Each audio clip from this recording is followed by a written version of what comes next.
Hello everyone, how are you class? I hope you all are fine and safe at your home. Children, in our previous video we are talking about the Sir J.J. Thomson atomic model, right? And today we discuss about the Rutherford model of an atom.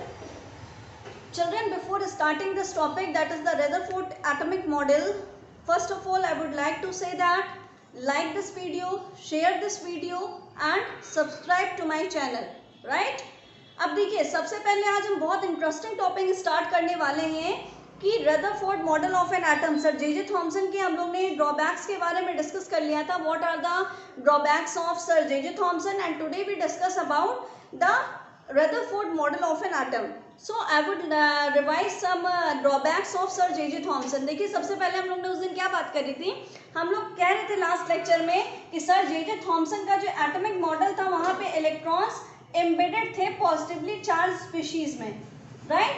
It's just like a watermelon model कि positively charge species पूरे उसमें spread थी, positively charge particle पूरे sphere में spread थे और negatively charge particle क्या थे, उसमें एम्बेडेड हुए थे, धंसे हुए थे।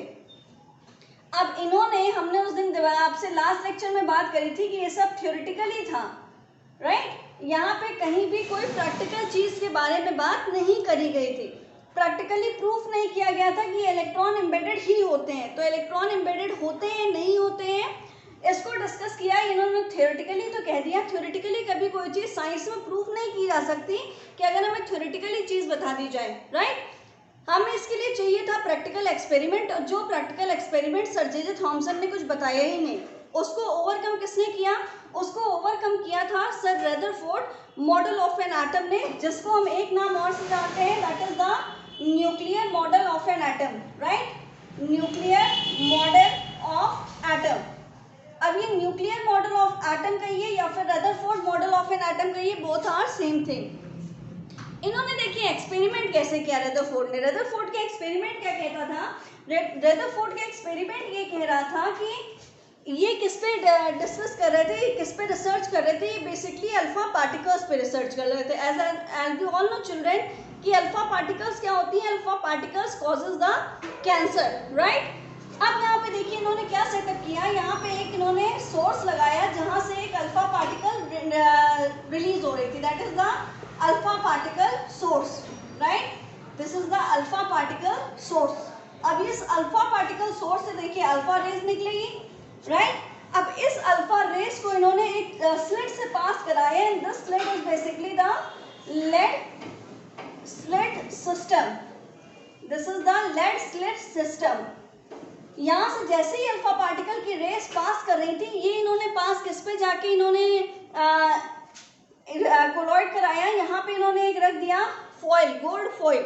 अब देखिए गोल्ड फॉइल ही क्यों रखा? गोल्ड फॉइल इसलिए रखा क्योंकि हमें ये पता है कि अगर कोई भी एलिमेंट होगा तो उसमें एटम्स प्रेजेंट होंगे, और अगर एटम्स प्रेजेंट होंगे तो यहाँ पे अगर अल्फा पार्टिकल जा रहे हैं तो कोई ना कोई रिएक्शंस, कोई ना कोई ऑब्जर्वेशन तो जरूर होगा।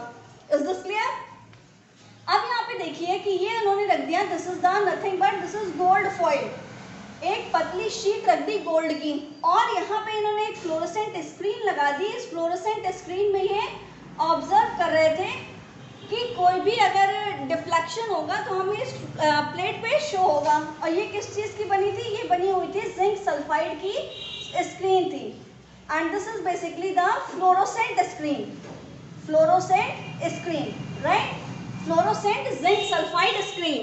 अब यहाँ पे इन्होंने देखिए ऑब्जर्व क्या किया, यहाँ पे ये देख रहे थे, ये एक इन्होंने सेटअप तैयार किया। अब इन्होंने जैसे ही अल्फा पार्टिकल की रे लेड स्लिट सिस्टम से पास कराई, यहाँ पे ये आपके जो अल्फा पार्टिकल की रे थी तुरंत जाके स्ट्राइक करती है गोल्ड फॉइल पे, राइट?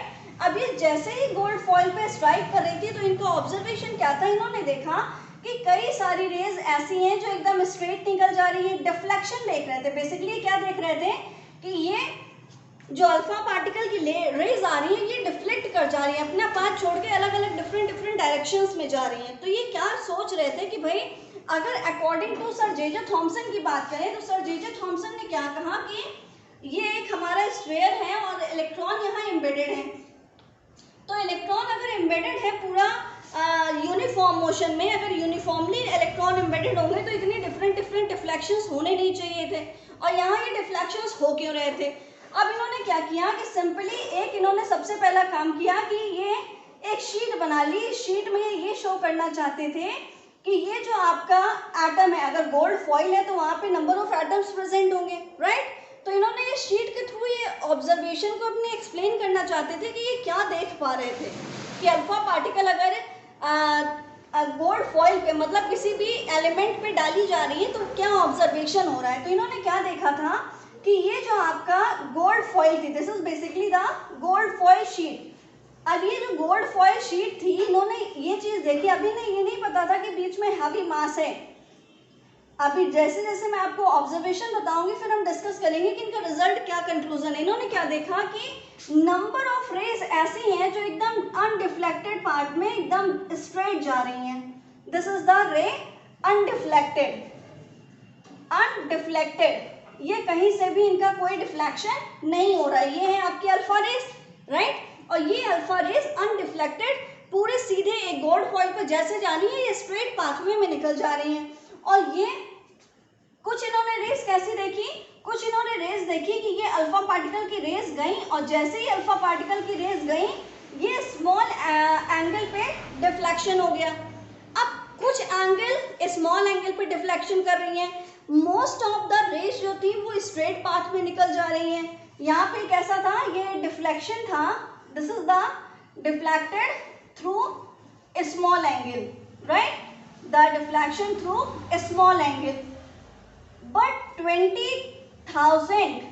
20,000 रेज में से कोई एक रे ऐसी थी जो अल्फा पार्टिकल की रे स्ट्राइक कर रही थी उस फॉइल पे और लार्ज एंगल पे डिफ्लेक्शन हो रहा था।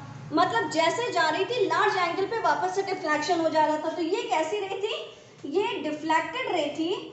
दिस इज द डिफ्लेक्टेड रे through large angle, through large angle, right. अब ये लार्ज एंगल पे डिफ्लेक्शन हो रहा था। अब लार्ज एंगल पे यहाँ पे इन्होंने 3 ऑब्जर्वेशन देखे कि मोस्ट ऑफ द केसेस में पहले क्या हुआ, सबसे पहला ऑब्जर्वेशन था कि 99% जो अल्फा पार्टिकल की रेस थी वो अनडिफ्लेक्टेड थी, जहाँ पे कोई डिफ्लेक्शन नहीं हुआ था, वो सारी की सारी रे एकदम स्ट्रेट पाथ पे निकल जा रही थी, just like this, okay. Second इनका ऑब्जर्वेशन क्या था, सेकेंड ऑब्जर्वेशन इनका ये था कि इसमें से कुछ रे ऐसी थी, some alpha rays are deflected, some alpha rays are deflected through a small angle। ये कैसे डिफ्लेक्ट कर रही थी, स्मॉल एंगल पे, जैसे जस्ट लाइक इस तरीके से गई और एक स्मॉल एंगल पे डिफ्लेक्शन हो गया। यहाँ पे क्या था, यहाँ पे एक स्ट्रेट लाइन में निकल जा रही थी। अब इन्होंने थर्ड ऑब्जर्वेशन इन्होंने क्या देखा, थर्ड ऑब्जर्वेशन देखा कि फ्रॉम 20,000 रेज में से कोई एक रे ऐसी थी, नियर अबाउट एक रे ऐसी थी जो लार्ज एंगल पे डिफ्लेक्शन शो कर रही थी। Deflected through large angle, right, deflected through large angle. अब ये लार्ज एंगल मतलब यहाँ से गई, जैसे ही सेंटर पे अटैक करती है तुरंत ही ये लार्ज एंगल पे डिफ्लेक्ट वापस से आ जा रही है। अब यहाँ ये देख के क्या रिजल्ट ले पा रहे थे, क्या कंक्लूजन निकल रहा था, कंक्लूजन देखिए ये निकाल पा रहे थे कि भाई अगर 99%, देखिए 99 कम नहीं होता, 99 रेज जो है वो स्ट्रेट, जब वो नंबर ऑफ रेज को काउंट करना स्टार्ट किया इन्होंने तो नंबर ऑफ रेज काउंट कर रहे थे तो 99% रेज ऐसी थी जो अनडिफ्लेक्टेड थी। अब ये अनडिफ्लेक्टेड रेज क्यों थी, अब यहाँ पे देखिए हम लोग बात कर रहे थे कि डिफ्लेक्शन जो हो रहा था, डिफ्लेक्शन कुछ स्मॉल एंगल पे कुछ लार्ज एंगल पे डिफ्लेक्शन क्यों हो रहा था, राइट। अब यहाँ पे देखिए according to sir J J. Thomson के अकॉर्डिंग क्या था, ये जो negatively charge species throughout the sphere, throughout the positive sphere spread थी, राइट। अगर हम लोग ने यहाँ पे अल्फा पार्टिकल पास कराया होता तो ये पूरे में पॉजिटिव चार्ज स्फीयर प्रेजेंट था। अब पूरे में अगर प्रेजेंट होगा तो यहाँ पे क्या होगा, ये तुरंत सब में डिफ्लेक्शन होने लगता, बट ऐसा कुछ सर रदरफोर्ड ने देखा नहीं था अपने एटॉमिक मॉडल ने। तो इन्होंने कंक्लूजन क्या निकाला, ये कंक्लूजन निकाल रहे थे कि यहाँ पे जो डिफ्लेक्शन हो रहा है, ये डिफ्लेक्शन बेसिकली क्या हो रहा है, डिफ्लेक्शन हो रहा है ये कुछ एक ऐसा एटम में कुछ एक ऐसे स्पेस है जो एम्प्टी है, they are some space are empty space, right.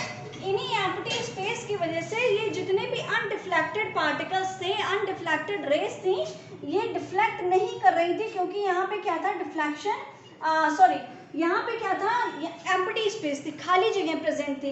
दूसरी चीज इन्होंने क्या देखी थी, दूसरा कंक्लूजन इन्होंने क्या निकाला कि ये जो पॉजिटिवली चार्ज सेंटर था, ये पॉजिटिवली चार्ज सेंटर एक जगह कॉन्सेंट्रेट था। ये पॉजिटिवली चार्ज सेंटर कहाँ था, एक जगह कॉन्सेंट्रेट था। ये पूरे through out the atom spread नहीं था। थ्रू आउट द एटम अगर स्प्रेड होता तो सर जे थॉमसन का एटॉमिक मॉडल सही हो जाता, पर ऐसा कुछ हो नहीं रहा था। सर जे एटॉमिक थॉमसन का एटॉमिक मॉडल सही था। तो यहाँ पे क्या था कि पॉजिटिवली चार्ज जो था, पॉजिटिवली चार्ज पार्टिकल था जो सेंटर एक जगह कॉन्सेंट्रेट था, थ्रू आउट द स्फीयर नहीं प्रेजेंट था। थर्ड ऑब्जर्वेशन इन्होंने क्या देखा, थर्ड ऑब्जर्वेशन इन्होंने देखा कि ये जो पॉजिटिवली चार्ज पार्टिकल है, इनका मास बहुत ज़्यादा है, ये हैवी मास पार्टिकल है, और इन्हीं हैवी मास पार्टिकल की वजह से ही ये जो लार्ज डिफ्लेक्टेड एंगल है, जो लार्ज डिफ्लेक्शन हो रहा है थ्रू द लार्ज एंगल हो रहा है। ये पॉजिटिवली चार्ज सेंटर कैसे है, ये पॉजिटिवली चार्ज सेंटर एक हैवी मास वाले पार्टिकल है, ये एक हैवी मास वाले पार्टिकल है, this is the heavy mass, right. अब इन्होंने तीन कंक्लूजन तो निकाल लिए कि हमारे पास एक एटम है, एटम का स्ट्रक्चर मतलब एटम में इलेक्ट्रॉन प्रोटॉन न्यूट्रॉन का अरेंजमेंट कैसा है, वहाँ पे इलेक्ट्रॉन प्रोटॉन न्यूट्रॉन का अरेंजमेंट है कि इलेक्ट्रॉन एम्बेडेड कहीं पे नहीं है, इलेक्ट्रॉन रिवॉल्व कर रहे हैं एक ऐसे सेंटर पे जो एक हैवी मास पार्टिकल है, राइट। अब वो हैवी मास पार्टिकल का नेचर कैसा है, वो पॉजिटिवली चार्ज है। अब जो चीज पॉजिटिवली चार्ज है, यहाँ पे देखिए अगर हम इसको समराइज करें तो यहाँ पे हम क्या कह सकते हैं कि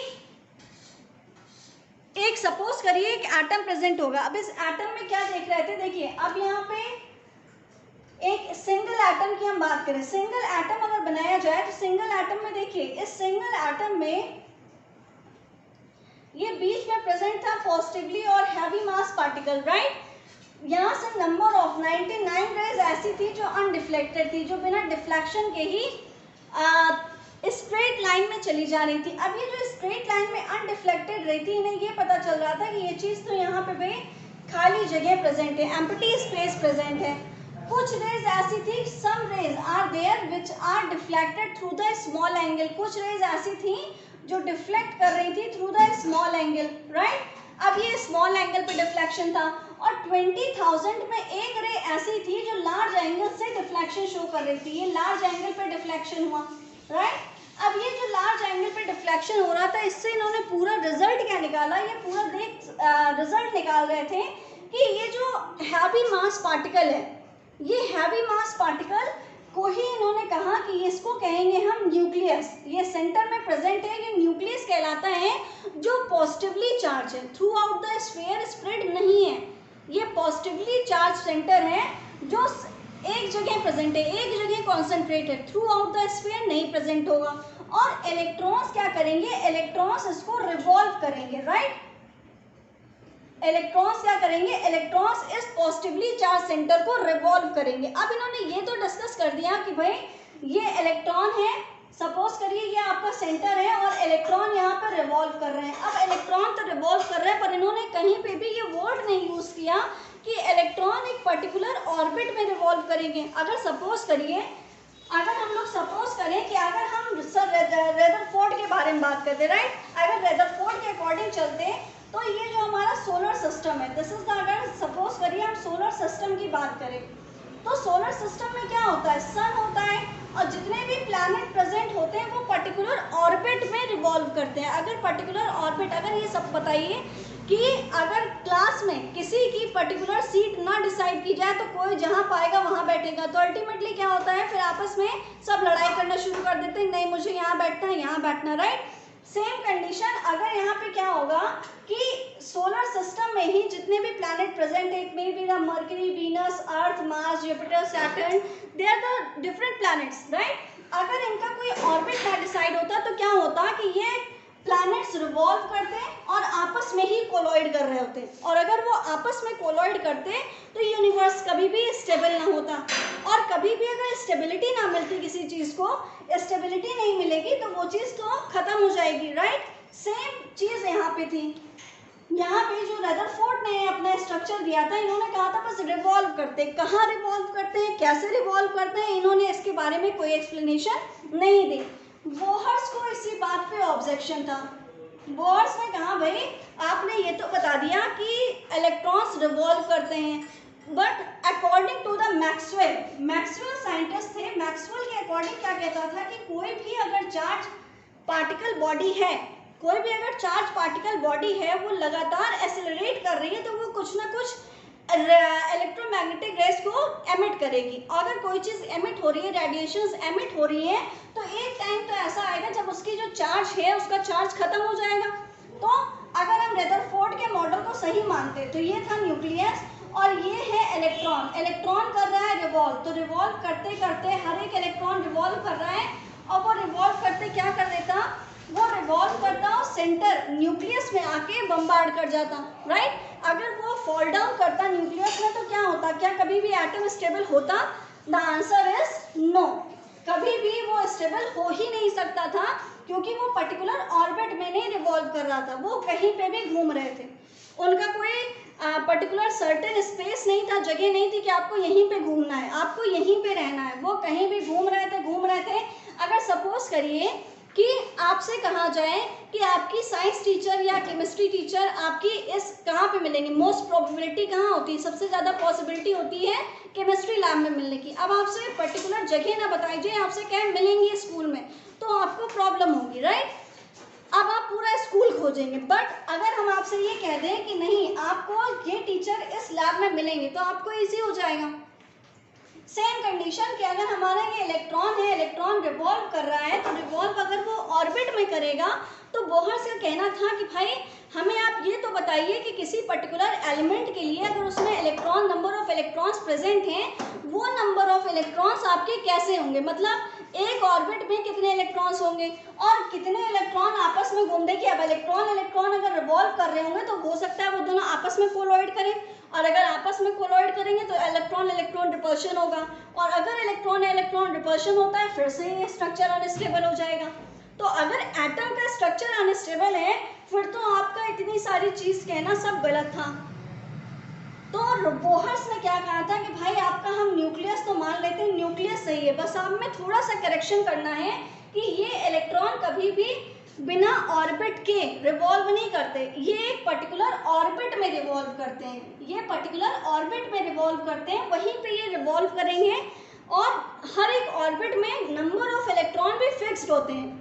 नंबर ऑफ इलेक्ट्रॉन फिक्स्ड होंगे कि एक ऑर्बिट में कितने मैक्सिमम इलेक्ट्रॉन प्रेजेंट हो सकते हैं, राइट। मैक्सिमम मिनिमम इलेक्ट्रॉन के बारे में बोहर्स ने बताया, वो रदरफोर्ड के मॉडल ने नहीं बताया। देखिए साइंस में सबसे अच्छी चीज़ क्या है कि यहाँ पे हमें ये चीज़ डिस्कस कर दी जाती है, ये चीज़ बता दिया जाता है कि भाई सर जे थॉमसन ने अगर एटॉमिक मॉडल दिया तो उनका क्यों फेल हो गया, क्योंकि उनने एटॉमिक मॉडल की थ्योरेटिकली बात की, प्रैक्टिकल के बारे में नहीं बात करी। फिर हमारा जो नेक्स्ट आया रदरफोर्ड का मॉडल, इन्होंने ये तो बहुत अच्छी चीज़ बताई कि न्यूक्लियस प्रेजेंट होता है सेंटर में, बट ये इसलिए फेल हो गया क्योंकि इन्होंने ये नहीं बताया कि इलेक्ट्रॉन एक पर्टिकुलर ऑर्बिट में रिवॉल्व करते हैं। देखिए अब दो चीज़ से हमें ये तो कंक्लूजन ये एकदम क्लियर हो गया था कि एटम का स्ट्रक्चर कुछ क्या हो सकता है।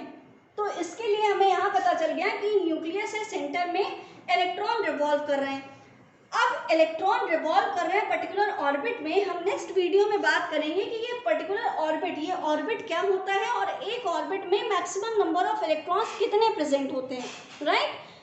आई होप ये आपको समझ में आया होगा कि रदरफोर्ड का मॉडल क्या कहता था। रदरफोर्ड का मॉडल अगर आपने समझ लिया, देखिए आज आपको होमवर्क क्या करना है कि पहले आप सर जे थॉमसन का मॉडल पढ़िए, उनके ड्रॉबैक्स पढ़िए, ड्रॉबैक के बाद आप ये nuclear model of an atom पढ़िए, और it may be the Rutherford model of an atom. इसको पढ़िए, उसको समझिए कि उनमें और इनमें क्या डिफरेंस था और इनके ड्रॉबैक्स क्या है, जिससे हमने आपको बताया कि इनके ड्रॉबैक्स क्या क्या थे। कल हम बात करेंगे बोहर्स के ड्रॉबैक्स के बोहर्स के मॉडल के बारे में कि इनके रदरफोर्ड के जो ड्रॉबैक्स थे उनको ओवरकम बोहर्स ने कैसे किया, right children. I hope you like this video. आप सबको ये समझ में आया होगा. This is all about the today's class. Thank you class.